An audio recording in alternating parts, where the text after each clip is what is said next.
So hello guys, welcome back to our next lecture. In the last class we have discussed about potential energy due to a system of charges.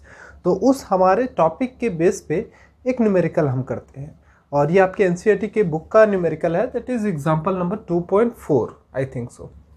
सो यहाँ पे question मैंने लिखा हुआ है and the diagram was already given in the question itself. So what the question is saying, first part, 4 charges are arranged at the corner of a square. 4 charges are arranged at the corner of a square of side D. Okay, so the side is D. Find work required to put together this arrangement.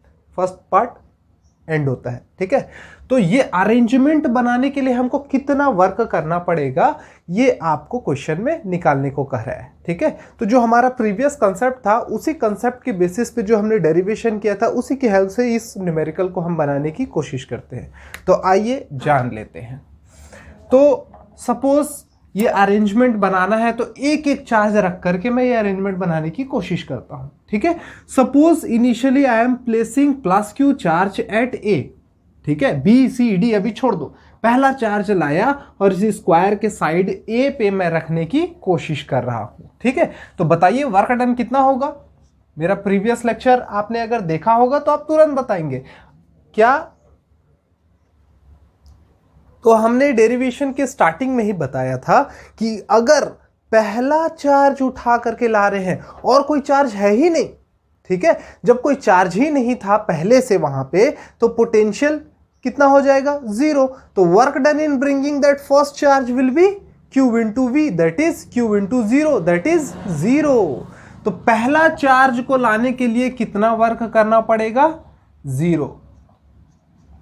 ठीक है, क्यों, क्योंकि वहां पे पहले से कोई charge नहीं था. डेरिवेशन पे जाइए अगर आपको कहीं पे यहां पे तकलीफ हो रही होगी तो. ठीक है, ओके, अब पहला चार्ज रख दिया. अब अगले चार्ज की ओर बढ़ते हैं बी पे. ठीक है, तो work done in bringing charge minus Q from infinite to point B, इसे मैंने नाम दे दिया वर्क डन 2. कितना हो जाएगा, तो ये हो जाएगा क्यू और ये माइनस क्यू है ना, तो minus Q into V. V क्या, पोटेंशियल इस वाले का. ठीक है, अब तो यहां पे ये चार्ज आ गया ना, तो ये कुछ पोटेंशियल क्रिएट करेगा. तो इसी पोटेंशियल के विसिनिटी पे जब इस चार्ज को लेकर के मैं आऊंगा इनफाइनाइट से तो वर्क करना पड़ेगा. कितना, क्यू, ये वाला क्यू इंटू वी इसकी वजह से, तो इसकी वजह से वी हो गया. ये कितना हो जाएगा, तो माइनस क्यू इंटू वी की वैल्यू कितनी होती है, 1/4 pi epsilon naught Q by D, sorry R, Q by R होता है. यहां पे R क्या है, D है. तो ये क्या हो गया आपका Q बाई D. ठीक है, तो ये आपका वर्क डन सेकेंड चार्ज के लिए हो गया. ठीक है, वैसे ही आप एक बार ट्राई करके कोशिश करिए. थर्ड चार्ज अब C पे मैं ला करके रखने की कोशिश कर रहा हूं, तो बताइए क्या हो जाएगा वैल्यू. थर्ड चार्ज C पे ला करके रखेंगे. ठीक है, इसे आप चाहे तो और सिंप्लीफाई कर लीजिए. ये हो जाएगा minus Q square upon 4 pi epsilon not D. ठीक है, अब थर्ड चार्ज लेके आ रहे हैं, तो थर्ड चार्ज लेके आएंगे तो again work done will be equal to what, Q into V. ठीक है, अब यहां पे पोटेंशियल ये ए की वजह से हम यहां पे मेजर किया था. अब सी पे लेके आ रहा हूं तो यहां पे ऑलरेडी दो चार्जेस पहले से हैं, तो पोटेंशियल ए और बी की वजह से. ठीक है, तो कितना हो जाएगा ये क्यू इंटू पोटेंशियल ए और बी का जो भी होगा कितना है, तो ए पे कितना हो जाएगा potential 1/4 pi epsilon not Q by distance. ये कितना हो जाएगा, अगर ये डी है ये डी है तो ये क्या हो जाएगा d√2, तो डिस्टेंस हो गया d√2. ठीक है, प्लस बी वाले की वजह से पोटेंशियल कितना हो जाएगा 1/4 pi epsilon not minus Q upon ये डिस्टेंस कितना है d. ठीक है, क्लियर है पॉइंट. और सिंप्लीफाई करना चाहे कर लीजिए. Third work done will be equal to Q. अब देखिए यहां से आप चाहे तो माइनस क्यू बाहर निकाल लीजिए. ठीक है। माइनस क्यू इसलिए मैं बोल रहा हूँ क्योंकि आगे सिंप्लीफाई करके जब आप आंसर निकालेंगे तो ज़्यादा फेमिलियर रहेगा, ज़्यादा इजी रहेगा। तो माइनस क्यू मैं बोल रहा हूँ, इस पूरे में से कॉमन निकाल लीजिए। तो ये माइनस क्यू और ये वाला क्यू हो जाएगा Q square upon 4 pi epsilon not D, ये भी कॉमन निकल सकता है। तो हो गया 4 पाई एप्सिलॉन नॉट डी। ठीक है, तो क्या बच जाएगा, तो ये माइनस निकल गया तो ये वाला प्लस हो जाएगा 1 अपॉन 1 दैट इज 1, और यहाँ से माइनस तो ये माइनस हो जाएगा 1/√2 बचेगा यहाँ पे, और कुछ नहीं बचना है। ठीक है, तो ये थर्ड वर्क डन हमारा हो गया। अब चौथे चार्ज को रखिए। ठीक है, फोर्थ वर्क डन मैं निकाल रहा हूं। तो फोर्थ वर्क डन क्या हो जाएगा, अब fourth work done again Q क्या है, माइनस क्यू है यहाँ पे। ठीक है, और पोटेंशियल किसकी वजह से, पहले से रखा हुआ है ए बी और सी। ठीक है, तो ये क्या हो जाएगा minus Q into potential A B C का निकालिए। ए की वजह से कितना हो जाएगा 1/4 पाई एप्सिलॉन नॉट, ये प्लस क्यू है तो क्यू अपॉन डी डिस्टेंस। ठीक है, प्लस बी वाले की वजह से 1/4 pi epsilon not be minus Q है। ठीक है, माइनस क्यू अपॉन डिस्टेंस क्या हो जाएगा d√2 प्लस सी वाले की वजह से 1/4 पाई एप्सिलॉन नॉट, सी पे क्या है प्लस क्यू, तो क्यू अपॉन डिस्टेंस क्या है डी। ठीक है, तो इसे और सिंप्लीफाई कर लीजिए, माइनस, अच्छा यहां से Q Q Q Q Q को बाहर निकाल लो, तो ये हो जाएगा माइनस क्यू स्क्वायर, ये वाला क्यू से एक कॉमन निकाल के जो होगा वो मल्टीप्लाई हो जाएगा, अपॉन नीचे से 4 पाई एप्सिलॉन नॉट डी, ये कॉमन निकाल लीजिए, तो 4 पाई एप्सिलॉन नॉट डी। क्या बच जा रहा है ब्रैकेट में, यहाँ पे क्या बचेगा 1, यहाँ पे क्या बचेगा -1/√2। ओके, यहाँ पे क्या बचेगा अगेन 1। ठीक है, इसे और फर्दर आप ये ब्रैकेट वाले को सिंप्लीफाई कर सकते हैं, ये क्या आ जाएगा minus Q square upon 4 pi epsilon not D, और यहाँ पे 1 + 1 2 हो जाएगा, सो 2 - 1/√2। ठीक है, तो ये क्या आ गया हमारा फोर्थ वर्क डन। ठीक है, तो अब हमने टोटल इस सिस्टम में हर एक चार्ज को रखने के लिए कितना कितना वर्क लगेगा ये हमने निकाल लिया। तो बताइए इस पूरे अरेंजमेंट को बनाने के लिए कितना वर्क लगेगा, तो सबका सम अप W टोटल क्या हो जाएगा, W टोटल हो जाएगा first work done plus second work done plus third work done plus fourth work done. Clear है? ठीक है, अच्छा कुछ चीजें मिटानी पड़ेंगी। Where is duster? Here it is। चलिए मिटाता हूं मैं, यहां से थोड़ा सा मिटा लेता हूं ये पार्ट। ठीक है, तो ये टोटल वर्क डन हमारा क्या निकल के आ गया, W टोटल, ये क्या आ गया। अब ये सबको एडअप करिए, तो पहला वाला था 0 प्लस ये सेकेंड वर्क डन कितना हमारा आया था माइनस, यहां सीधा माइनस ही कर लेते हैं, minus Q square upon 4 pi epsilon not D. Third वाले का वर्क डन क्या हो जाएगा प्लस यहाँ, ठीक है ये भी माइनस है ना, तो minus Q square upon 4 pi epsilon not D into bracket में है 1 - 1/√2।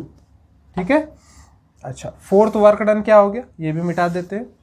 फोर्थ वर्क डन हमारा कितना आया था minus Q square upon 4 pi epsilon not D bracket में 2 - 1/√2। ठीक है, क्लियर है? और इसे सॉल्व करिए। अब तो सिर्फ मैथमेटिकल पोर्शन ही करना है, बाकी सब तो हमने कर ही लिया। तो यहां से आप कॉमन निकाल सकते हैं क्या, Q square upon 4 pi epsilon not D. ठीक है, क्या बच जाएगा, ये तो कुछ भी नहीं है हटा दो, यहाँ पे -1 और यहाँ पे आपका बच जाएगा, अच्छा माइनस क्यू निकाल ले क्या बाहर, ठीक है माइनस निकाल लेते हैं, तो यहाँ पे क्या बच जाएगा 1 + 1 - 1/√2 प्लस 2 - 1/√2। बाकी सारी चीज़ें कॉमन आकर के बाहर आ गई, और सिंप्लीफाई कर लीजिए, minus Q square upon 4 pi epsilon not D इसका एलसीएम ले लेंगे तो क्या आ जाएगा √2, यहाँ पे क्या हो जाएगा √2 प्लस √2 -1 प्लस 2 √2 सॉरी -1 प्लस 2 √2 -1।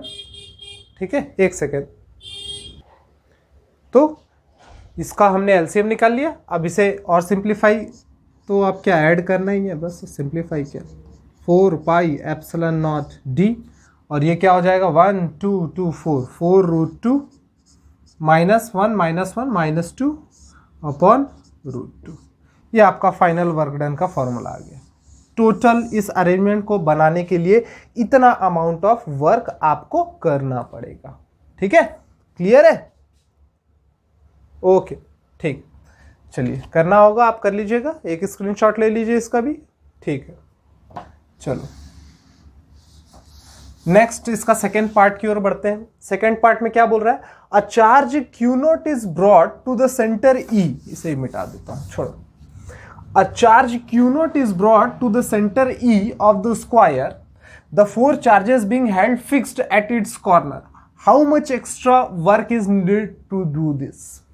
अब मैंने क्या किया, सेंटर पे Q naught चार्ज रखा, तो डेफिनेटली अगर एक एक्स्ट्रा चार्ज यहां पे डाल रहा हूं तो ये सारे डिस्टर्ब होंगे, लेकिन क्वेश्चन में बोल रहा है कि ये चारों अपने कॉर्नर पे फिक्स्ड रहते हैं। तो बताइए इस चार्जेस को फिक्स्ड रखने के लिए, ये चार्ज लगाने के बाद आपको कितना वर्क करना पड़ेगा। ठीक है, तो कितना वर्क करना पड़ेगा कैलकुलेट कर लेते हैं।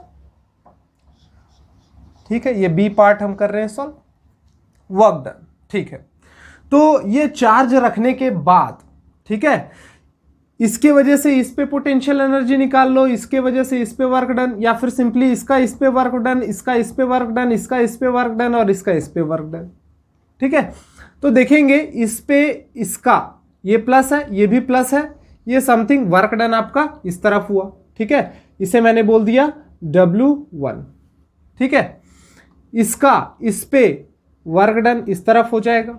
ठीक है, क्योंकि ये भी प्लस है, ये भी प्लस है, तो ये क्या हो जाएगा आपका W2। ठीक है, अब ये नेगेटिव था, ये पॉजिटिव है, इसको ऐसा ये अट्रैक्टिव वर्क डन हुआ समझ लीजिए, तो ये आपका क्या हो गया वर्क डन 3।